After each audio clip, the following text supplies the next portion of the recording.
Nagsimula sa simple na pasulyap-sulyap, nagpapapansin sa'yo. Umabot sa palitan ng mga mensahe, kilig na kilig ako.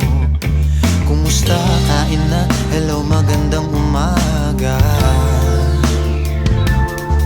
Ingat ka, pahinga, huwag kang masyadong magpupuyat pa.